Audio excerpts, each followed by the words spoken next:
জানিয়ে দিব এই মুহূর্তে আমাদের হাতে এসেছে গুরুত্বপূর্ণ আপডেট সংবাদের শিরোনাম। শুরুতেই থাকছে হাদিকে হত্যা চেষ্টা, ফয়সালের ঘনিষ্ঠ সহযোগী গ্রেপ্তার। এদিকে স্বরাষ্ট্র উপদেষ্টা নৈতিকভাবে আর পদে থাকতে পারেন না বলছে নাহিদ ইসলাম। এবারে জানিয়ে দিব হাদিকে নিয়ে সিইসির সেই বক্তব্যের ব্যাখ্যা দিল নির্বাচন কমিশন।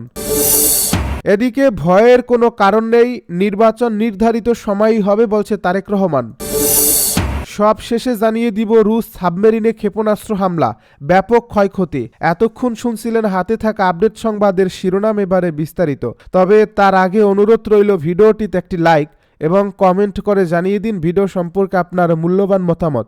আরও জানিয়ে দিন ভিডিওটি কোথা থেকে দেখছেন বা কোন জেলা থেকে দেখছেন। হাদিকে হত্যা চেষ্টা, ফয়সালের ঘনিষ্ঠ সহযোগী গ্রেপ্তার। ইনকিলাব মঞ্চের আহ্বায়ক ও ঢাকা ৮ আসনের স্বতন্ত্র সংসদ সদস্য প্রার্থী শরীফ ওসমান হাদিকে হত্যা চেষ্টার ঘটনায় মূল অভিযুক্ত ফয়সাল করিম মাসুদের ঘনিষ্ঠ সহযোগী মোহাম্মদ কবিরকে গ্রেপ্তার করছে র্যাব। তিনি ঘটনার কয়েকদিন আগে ফয়সালের সঙ্গে বাংলা মোটরে হাদির প্রতিষ্ঠিত ইনকিলাব কালচারাল সেন্টারে গিয়েছিলেন বলে জানিয়েছে র্যাব। র্যাবের আইন ও গণমাধ্যম শাখার পরিচালক wing commander MZM Intekhab Chowdhury সোমবার রাতে গণমাধ্যমে বলেন, আগের দিন রাতে নারায়ণগঞ্জ থেকে কবিরকে গ্রেপ্তার করা হয়। আজ তাকে পল্টন থানা পুলিশের কাছে সোপর্দ করা হচ্ছে। র্যাবের দেওয়া তথ্য মতে কবিরের গ্রামের বাড়ি পটুয়াখালী জেলার সদর থানার বড় বিগাই গ্রামে, ফয়সাল করিমের গ্রামের বাড়িও পটুয়াখালীতে। র্যাব কর্মকর্তা ইন্তেখাব চৌধুরী গণমাধ্যমে বলেছিলেন, কবির গত 5 ডিসেম্বর ফয়সাল করিমের সঙ্গে বাংলা মোটরে ওসমান হাদির প্রতিষ্ঠিত ইনকিলাব কালচারাল সেন্টারে গিয়েছিলেন। প্রথমে তিনি স্বীকার করেননি, কিন্তু সিসি ক্যামেরার ভিডিও ফুটেজে তাকে দেখা গেছে। ওই ভিডিও ফুটেজ দেখানোর পর কবির স্বীকার করেছেন ফয়সাল করিম ও তিনি সেদিন ওই প্রতিষ্ঠান দেখে আসতে সেখানে গিয়েছিলেন। হাদিকে গুলির ঘটনায় এ পর্যন্ত 7 জনকে গ্রেপ্তারের তথ্য দিয়েছে পুলিশ, যাদের মধ্যে 4 জনকে রিমান্ডে পেয়েছেন তদন্ত কর্মকর্তা। এর হাদিকে গুলির সময় যে মোটরসাইকেল ব্যবহার করা হয়েছিল সেটির মালিক আব্দুল হান্নানকে প্রথম আটক করে র্যাব। পরে তাকে পুলিশে হস্তান্তরের পর 54 ধারায় গ্রেপ্তার দেখানো হয়। স্বরাষ্ট্র উপদেষ্টা নৈতিকভাবে আর পদে থাকতে পারেন না বলছে নাহিদ ইসলাম। ওসমান হাদির গুলি লাগার মাধ্যমে জুলাই বিপ্লব ও বাংলাদেশ আক্রান্ত হয়েছে, তাই স্বরাষ্ট্র উপদেষ্টা নৈতিকভাবে তার পদে থাকতে পারে না বলে মন্তব্য করেছেন জাতীয় নাগরিক পার্টির আহ্বায়ক নাহিদ ইসলাম। সোমবার বিকেলে ওসমান হাদির উপর হামলার প্রতিবাদে কেন্দ্রীয় শহীদ মিনারের সর্বদলীয় প্রতিরোধ সমাবেশে দেওয়া বক্তব্যে এ মন্তব্য করেন তিনি। নাহিদ ইসলাম বলেন, স্বরাষ্ট্র উপদেষ্টার পদত্যাগের দাবি উঠেছে, তিনি আর এ দায়িত্বে থাকতে পারেন না। 5 অগাস্টের পরে আমরা দেখেছি বাংলাদেশের আইনশৃঙ্খলা ফেরত আসেনি। জুলাই গণ অভ্যুত্থানে অংশগ্রহণকারীদের টার্গেট করা হয়েছে, শহীদ পরিবারকে টার্গেট করা হয়েছে, মামলা উইথড্র করা হয়েছে। তারপরও আইন ও স্বরাষ্ট্র উপদেষ্টা তাদের পদে বহাল রয়েছেন। আমরা বারবার আপনাদেরকে সতর্ক করেছি। তিনি বলেন, গত 16 বছরে গোয়েন্দা সংস্থাকে সব বিরোধীকে দমন করতে ব্যবহার করা হয়েছিল।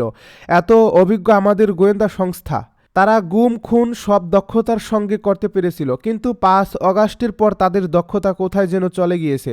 তারা যেন এখন আর কাউকে গ্রেপ্তার করতে পারে না। তারা খুনিদের বাংলাদেশের বর্ডার দিয়ে পার হতে দিতে পারে। বিজয় দিবসে রাস্তায় প্রতিরোধের আহ্বান জানিয়ে নাহিদ ইসলাম বলেন, 71 সাল থেকে ভারতীয় আগ্রাসনের বিরুদ্ধে আমাদের প্রতিরোধ অব্যাহত রয়েছে।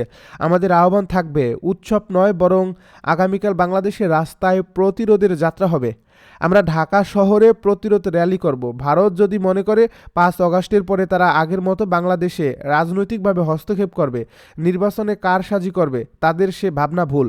আমরা সবাই মিলে সে ধারণা ভুল প্রমাণ করে দেব। নাহিদ ইসলাম বলেন, ইনকিলাব মঞ্চের আহ্বায়ক শরীফ ওসমান বিন হাদির উপর গুলির ঘটনা কোনো বিচ্ছিন্ন ঘটনা নয়। যে ইলেকশন কমিশন এ কথা বলে, সে ইলেকশন কমিশন আর দায়িত্বে থাকার কোনো নৈতিক অধিকার রাখে না। তার অধীনে কোনো সুষ্ঠু নির্বাচন করা সম্ভব কিনা এ প্রশ্নে আমরা গত 6 মাস ধরে করে যাচ্ছি। আমরা আশা করি নির্বাচন কমিশনার সিইসি তার বক্তব্য প্রত্যাহার করবেন। আমরা সুষ্ঠু নির্বাচনের পরিবেশ চাই, কিন্তু এই অথর্ব নির্বাচন কমিশনের অধীনে কোনো নির্বাচন করা সম্ভব নয় বলে আমাদের মনে হচ্ছে। হাদিকে নিয়ে সিইসির সেই বক্তব্যের ব্যাখ্যা দিল নির্বাচন কমিশন। গুলিবিদ্ধ ঢাকা 8 আসনের সম্ভাব্য সংসদ সদস্য প্রার্থী ও ইনকিলাব মঞ্চের আহ্বায়ক শরীফ ওসমান বিন হাদির গুলিবিদ্ধ হওয়ার ঘটনাটিকে বিচ্ছিন্ন ঘটনা আখ্যা দিয়ে প্রধান নির্বাচন কমিশনার এএমএম নাসির উদ্দিনের বক্তব্যের ব্যাখ্যা দিয়েছে নির্বাচন কমিশন। সোমবার রাতে এ ব্যাখ্যা দেওয়া হয়। এতে বলা হয়, সোমবার সকালে প্রধান নির্বাচন কমিশনার এএমএম নাসির উদ্দিন রাজধানীতে আইএফএস কর্তৃক আয়োজিত একটি অনুষ্ঠান শেষে শরীফ ওসমান হাদি গুলিবিদ্ধ হওয়ার বিষয়ে সাংবাদিকদের এক প্রশ্নের জবাবে প্রদত্ত বক্তব্যের একটি অংশ উদ্ধৃত করে বিভিন্ন গণমাধ্যম ও সামাজিক যোগাযোগ মাধ্যমে প্রচারিত তথ্যের বিষয়টি নির্বাচন কমিশনের দৃষ্টিগোচর হয়েছে। এ বিষয়ে নির্বাচন কমিশনের বক্তব্যের ব্যাখ্যা দেওয়া হলো, শরীফ ওসমান হাদির উপর সন্ত্রাসী হামলাকে মাননীয় প্রধান নির্বাচন কমিশনার সর্বোচ্চ গুরুত্ব দিয়ে বিবেচনায় নিয়েছেন। এর অংশ হিসেবে রোববার আইনশৃঙ্খলা বাহিনীর সর্বোচ্চ পর্যায়ের কর্মকর্তাদের নিয়ে কমিশন জরুরি সভা করে। সভায় প্রধান নির্বাচন কমিশনার দ্রুততম সময়ের মধ্যে হামলাকারীদের আইনের আওতায় এনে কঠোর ব্যবস্থা গ্রহণের নির্দেশ দেন। শরীফ ওসমান হাদি গুলিবিদ্ধ হওয়ার ঘটনায় নির্বাচন কমিশন গভীর উদ্বেগ প্রকাশ করে এবং ভবিষ্যতে এ ধরনের ঘটনা রোধে যথাযথ ব্যবস্থা গ্রহণের জন্য কঠোর নির্দেশনা দেয়। প্রধান নির্বাচন কমিশনার মহোদয় মূলত তার বক্তব্যে বোঝাতে চেয়েছেন, ওসমান হাদির উপর সন্ত্রাসী হামলা আসন্ন নির্বাচনকে বাধাগ্রস্ত করতে পারবে না। কমিশন হাদির দ্রুত সুস্থতা কামনা করছে এবং তার পরিবারের প্রতি গভীর সমবেদনা জানাচ্ছে। উপযুক্ত বর্ণনা প্রধান নির্বাচন কমিশনের বক্তব্যে বিষয়ে ভুল বোঝাবুঝির অবসান ঘটাবে বলে কমিশন মনে করে। ভয়ের কোনো কারণ নেই, নির্বাচন নির্ধারিত সময়ই হবে বলছে বিএনপি নেতা তারেক রহমান। ভয়ের কোনো কারণ নেই, নির্বাচন নির্ধারিত সময়ই হবে উল্লেখ করে বিএনপির ভারপ্রাপ্ত চেয়ারম্যান তারেক রহমান জনগণকে ঐক্যবদ্ধ থাকার আহ্বান জানিয়েছেন। তিনি বলেন, আমি বিজয় দিবসের এই গৌরবজনক সময়ে দৃঢ়ভাবে বলতে চাই, যারা স্বাধীনতা প্রিয় গণতন্ত্রকামী জনগণকে ভয় দেখাতে চায় তারা অবশ্যই ব্যর্থ হবে।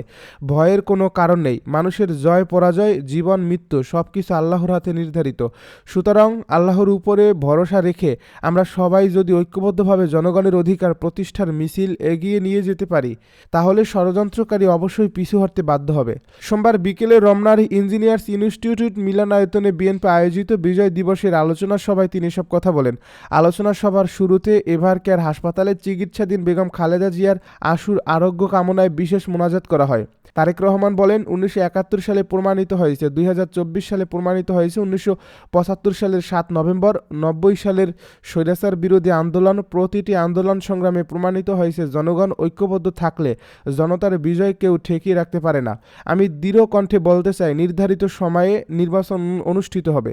নির্বাচনের প্রচারণায় নিজে অংশ নেওয়ার প্রত্যাশাও ব্যক্ত করেন তারেক রহমান। এ সময় নেতাকর্মীরা করতালি দিলে তাকে স্বাগত জানান। তারেক রহমান বলেন, আসন্ন নির্বাচনকে সামনে রেখে গ্রামে গঞ্জে, শহরে বন্দরে, ওয়ার্ডে মহল্লায়, অলিতে গলিতে, রাজপথে জনগণের নিজেদের অধিকার প্রতিষ্ঠার এই নির্বাচনে মিছিল আমিও আপনাদের সঙ্গে থাকব।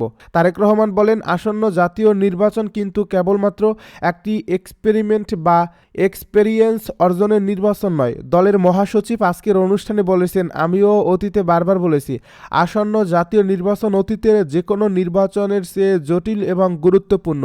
কেন? এবারের নির্বাচনের সঙ্গে জড়িত আছে বর্তমান এবং ভবিষ্যৎ প্রজন্মের স্বাদ, আশা, আকাঙ্ক্ষা, স্বার্থ এবং সম্ভাবনা।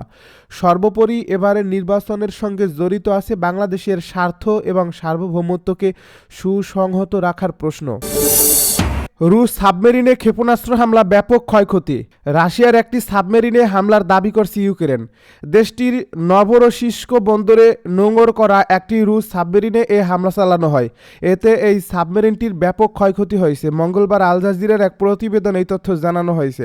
ইউক্রেন দাবি করছে তারা রাশিয়ার নভরোসিস্ক বন্দরে নোঙর করা একটি রুশ সাবমেরিনে সফলভাবে আঘাত এনেছে। ইউক্রেনের অভ্যন্তরীণ নিরাপত্তা সংস্থা এসবিইউ জানিয়েছে, পানির নিচে চলাচলকারী সি বেবি নামের নৌড্রোন ব্যবহার করে এই হামলা চালানো হয়, যার ফলে সাবমেরিনটি গুরুতরভাবে ক্ষতিগ্রস্ত হয়েছে। সোমবার টেলিগ্রামে দেওয়া এক বিবৃতিতে এসবিইউ জানায়, এটি তাদের পরিচালিত একটি অন্যান্য বিশেষ অভিযান। এই হামলার লক্ষ্য ছিল একটি সাবমেরিন যা ইউক্রেনের ভূখণ্ডে হামলার জন্য ব্যবহৃত কালিব্রো ক্রুজ ক্ষেপণাস্ত্র বহনে সক্ষম ছিল।